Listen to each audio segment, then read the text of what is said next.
Hello friends, it's Kristie Marcotte. It's time for video number 5 in my Tulip card series.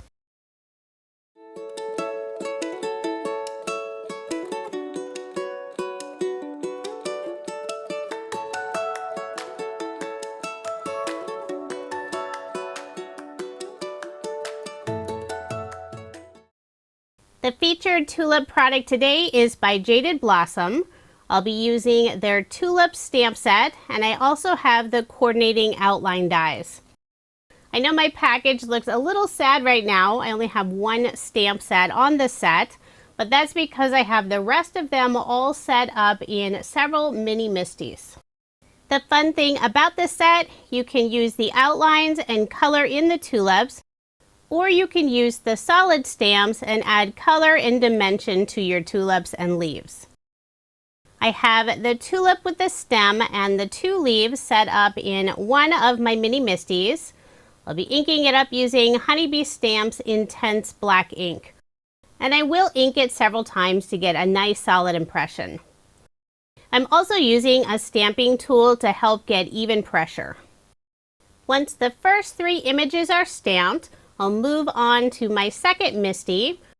And I've already set up the solid piece for the tulip and also the 2 leaves. The color I'm using for the tulip is Cotton Candy. And for the leaves, I'm using Wintergreen. And these are inks by Catherine Pooler. I will ink up all of the images a couple times to get a solid impression. Now remove that piece, put it in my third mini MISTI. And in this MISTI, I have the layers for the tulip and also the 2 leaves. The pink ink I'm using for the tulip is Be Mine. And the green color I'm using for the leaves is Seafoam. And these are also Catherine Pooler ink colors. Now remove the paper and move on to my 4th mini MISTI. And I'll be stamping the final image, the stem for the tulip. The ink color I'm using is Seafoam by Catherine Pooler, and I will ink it up twice to get a solid impression.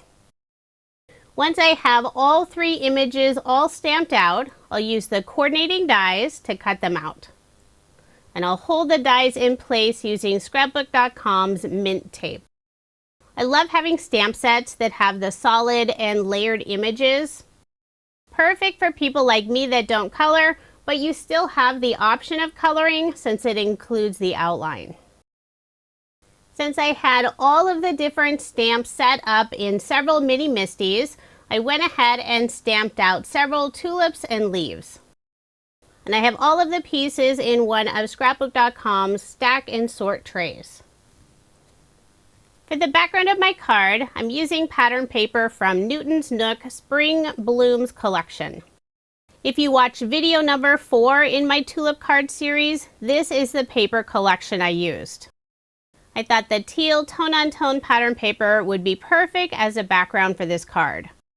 I cut out the pattern paper using a stitched rectangle die from Love from Lizzie.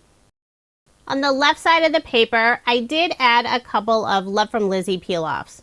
This is the silver color in the pinstripe style. I wrap the ends around the back, put ATG tape on the back, and I'll also add some glue along the stitched edge. Then I'll layer that piece on some white shimmer cardstock. Next, I'll place a large acrylic block on top for some added weight while the glue dries. Having the glue along that stitch edge helps it lay nice and flat. Now I'll put ATG tape on the back and add my card front onto a card base. This is an American Standard A2 size card, 4 1/4 inches by 5 1/2 inches. Next, I'll add a large oval die cut, and I cut this out of vellum. I will have the right side of the oval going off the edge of the card. To temporarily hold the oval in place, I'll put a small amount of adhesive in the center of the oval. After adhering the oval down, I'll flip over the card, use my scissors, and cut off the overhang. Now it's time to add the 3 tulips and leaves on the card. I will be popping up the tulips using some foam dimension. I'm only putting the foam dimension behind the flower, not the stem. I'll lay out the 3 flowers, Then I can figure out placement for the leaves.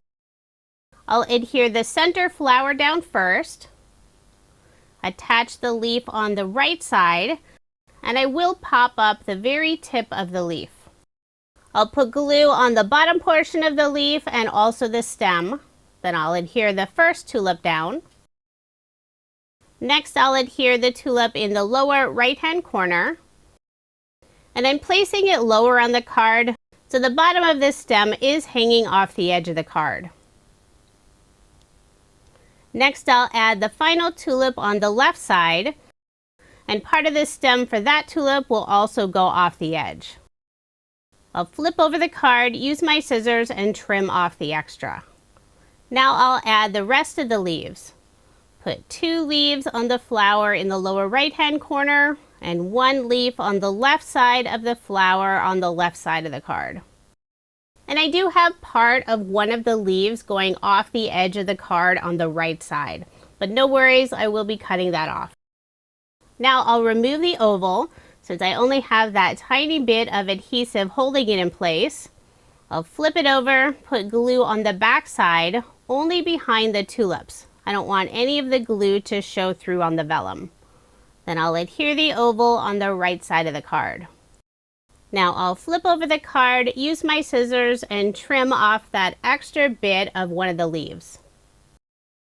For a sentiment, I'll be adding the word hello, and this is from Jaded Blossom's Happy Hello stamp set, and I also have the coordinating dies to cut it out. The ink color I use is Distress Oxide Peacock Feathers. I think the color matched beautifully with the background pattern paper. Using the outline die, I cut out a second piece from some silver mirror cardstock. I'll glue the 2 pieces together, creating a silver mirror drop shadow underneath the sentiment. Before adhering the sentiment, I'm adding a narrow strip of white shimmer cardstock at the bottom of the card. I'll put glue on the back and adhere it about 1/2 inch up from the bottom. On the very right side, there are several other layers, so I am adding a scrap piece of cardstock underneath. I used one of the extra bits from either the leaves or one of the stems. Now put glue on the back and adhere the sentiment on that white strip, more on the left side of the card. For embellishments, I'm adding some of Spellbinder's clear dimensional dots. I'll put 3 in the upper right-hand corner and 2 in the lower left-hand corner next to the sentiment. Using a white gel pen, I'll add a few highlights on the tulips and also the leaves. I pulled out one of the extra stamped leaves just to scribble off the pen to get it flowing. Using a white gel pen is an easy way to add just a little extra detail to your stamped or die images. For a final finishing touch, I decided to add a little bit of splatter. I'm using Scrapbook.com's Lustre Black Brush Marker. I'll squeeze out just a little bit of the ink on an acrylic block.